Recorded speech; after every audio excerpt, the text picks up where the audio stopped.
Hello. Hope everyone is well today. I woke up this morning trying to think of what I wanted to talk to y'all about. And I think I want this to be a happy channel, an uplifting channel. And I keep saying it's a bunch of not happy things on here. So, we're going to talk about my very favorite person that was on this planet. And that was my grandfather. I haven't talked about my grandparents really yet. And they were my very favorite people on this entire planet ever. I have mentioned that they did raise me till I was 7, for the most part. My mother lived there with us, but for all intents and purposes, my grandparents raised me. And I was even told the weirdest story, okay? I was told that my grandmother was too old and that my mother adopted me, so that my mother was my sister and my grandmother was my mother. Yes, I know how weird that sounds, but that's what I was told. I did not know for a fact till I was 13 years old that was not true. So in my heart of hearts, that's what I thought. How bizarre is that? I don't know. I don't know why they told me that. I don't know. I guess it was a joke maybe, and they thought it was funny, but that's what I believed, and that's what I thought until I was 13 years old. And when I found out the truth, it freaking crushed me, and I'm still traumatized. Like, that is... Anyway, my grandmother felt like my mama anyway, and I don't know, but anyway, we're talking about them. My grandparents were Frank and Annie. Any idea where I got the name Franny? Yes, that is my legal name. Yes. My 2 favorite people, and guess what? I don't care what y'all say. I don't care what any of my cousins say. I was their favorite. Ha ha ha. Y'all can suck it. No, in all reality, though, they were my very favorite people. I loved them with everything I had. They were my world. And I was theirs for a long time. We did everything together. Now, they were in... I think they were in their 60s. Pretty sure. When I was a baby. And I went to everything with them. Okay, so stroke club. Yes, for people who had strokes, because my grandfather had a stroke prior. I went to those. I went to all the bereavement meals, the funerals, the old people get-togethers, the Opry, I don't know, barnyard dance shit stuff they did. I went to everything with them. We visited family, so their siblings, which are older people too. We went and played euchre. I don't know how to play. I was a little kid that tagged along with my grandparents, so I went and hung out with elderly people on a regular basis. That's what I did as a child under the age of 7. Fun times, yeah. Goofball. But that's okay, because I loved them. They loved me, and that's what we did. I laid in the middle of them at nighttime and said my nighttime prayers with them. And that was... my world was perfect. Every night. That's where... my perfect world, that's where I went to sleep. Now, I'd wake up in my own bed. I couldn't figure out how... it was magic. Magic. I ended up in my bed, but I remember going to sleep between them. I can still smell them. Both of them. Now, they smell like old people. I could walk into a nursing home anywhere and smell them, because, they smell like old people, but I loved it. They were my world. My grandfather. So my grandfather was a carpenter. Okay, so that was his. He was actually disabled. He was a World War II vet, and I believe he got injured. I don't know. It's pretty sad. I don't know a whole lot about him. I haven't I haven't done research on him. I just know what I remember of him. But we worked in the I was a little kid. He worked in the garage a lot on woodworking. He made beautiful rocking chairs. I have one still, a little bitty one that I sat in as a child. My children have sat in, my grandchildren have sat in, and it's one of my prized possessions. He made little like cradles for baby dolls. I have one still. And but he did woodworking, and he made like adult size rocking chairs. He made all kinds of stuff, plant stands, stuff like that. And one of my favorite smells to this day is like wood, fresh cut wood, or like being in the shop when people are woodworking. And one of my uncles does that, and I love him too. I don't get to see him as much as I wish I could, but I love being in the shop with him. Me and him have actually done a couple projects together, which is kind of cool. But all of my family, really all of them, are very talented. All the siblings, very crafty, skillful, artistic abilities with whatever they touch. Really, they just very creative. And I'm a proud owner of pretty much something from every one of them, and I do cherish all of it, because I do think it is very cool to have such creative family members. But anyway, back to my grandfather. I toted right along with him on the farm. We'd feed all the animals. We had cows, pigs, goats, chickens, and I was always helping with that. We did a garden every year. I was always helping with that. I was always doing something. We never sat still. And he tagged me. I was with him. I went everywhere with him in that pickup truck, no matter what it was. I was with him during the day. He kept me. And then, because my grandmother worked, my mother worked, and my grandmother worked, and then, I was with him during the day until I started school, and I believe I went to like a preschool at some point, but for the most, I remember being with him all the time, and he was my best friend. He really was. And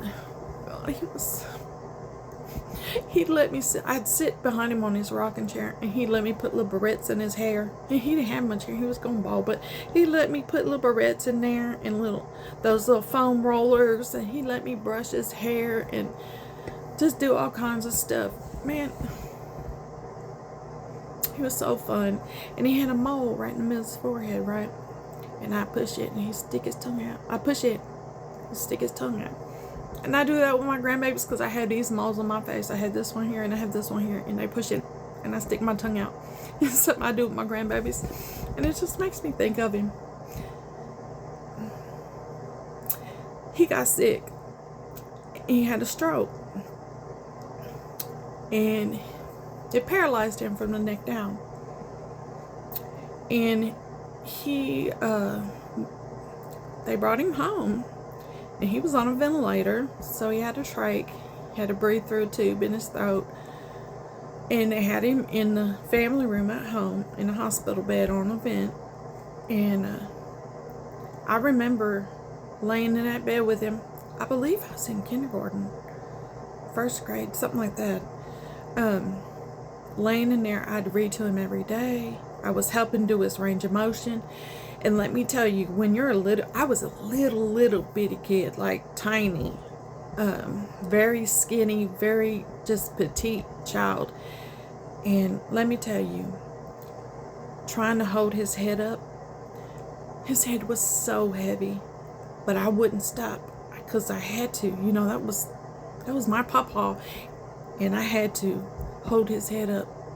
I was going to get him better. I knew it. I prayed so hard. I prayed any free time I had. I prayed, because I just knew I was going to get him better, so we could go back to living our lives. I missed him so much, In all my free time, anytime I wasn't in school or they were making me go somewhere else, I was laying in that bed with him, talking to him and doing stuff. And I don't know that I'm telepathic, or I don't know how that all works, but I swear to you, I could talk to him and we were communicating, but he couldn't talk because he had a trach. Anyway,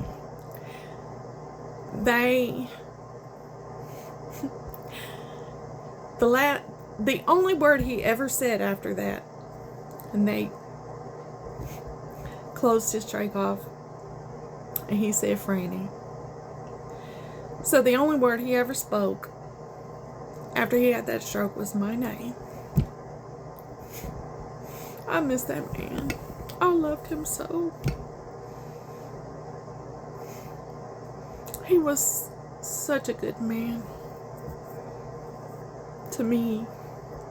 I don't know about to anybody else, but I ain't heard nothing bad about him. I know that he set a high standard, that's for sure. And my mom had gotten married. That's another story. But we had moved to a smaller house, just, a few miles down the road. And one night I woke up and I went and told my mom. My grandfather had come to me and he gave me a hug and a kiss and he told me goodbye. I saw him. He was right there in my room with me in our new house. And he came and told me goodbye, and he told me he'd see me soon. And I told him, no. And I woke my mom up, and she told me I didn't know what I was talking about. He was at home. He was fine. And I knew better because he came and told me goodbye. And sure enough, that night he had had a heart attack and passed away at the same time that he had come visit me. And he visited me every night until I was 14 years old, and I had I coded. At 14 I coded and had an out-of-body experience when I was pregnant with my oldest daughter. I will tell that story in another video, but my grandfather passed away, and I went to go with him.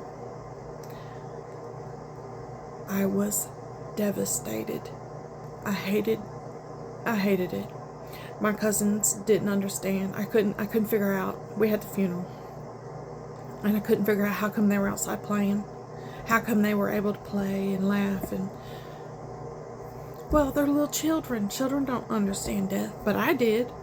I knew I'd never see him again. I knew I would never, my life would never be the same again, ever.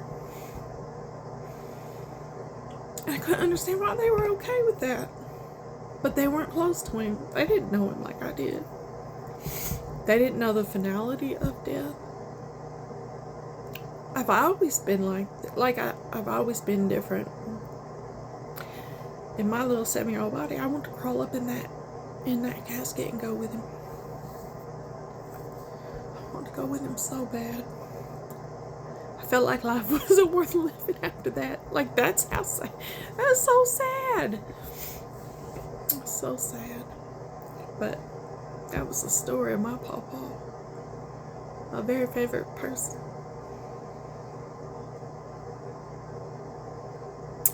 Anyway. Oh. But he did. He came and visited me every night, and he would rock me to sleep every night before bed. Well, he put me to sleep every night. Tell me goodbye. Watched over me my whole life.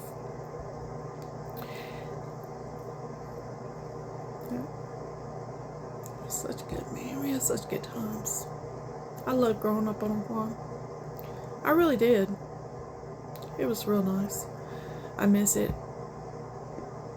I do. I would like to have a farm again, actually. I think that would be fun. I love to garden. Love to garden. And I would like to get me a little pig. Just a little one. I know they get big, but have a little pig. Um, that's in the plans. We'll see if that works out. But I wouldn't be opposed to having a small little homestead and having a nice garden and some animals. And obviously I can't take care of a whole lot, but I would love to be out and have, wake up to look at some rolling green hills, smell the fresh grass, just look at God's beauty, because it is so nice, away from some hateful neighbors. That would be great.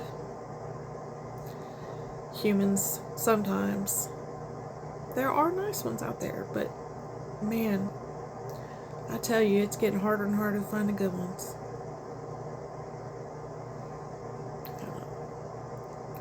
Like I said, I woke up thinking about my favorite person, so I wanted to talk about them. I hope y'all are having a great day. I'll talk soon.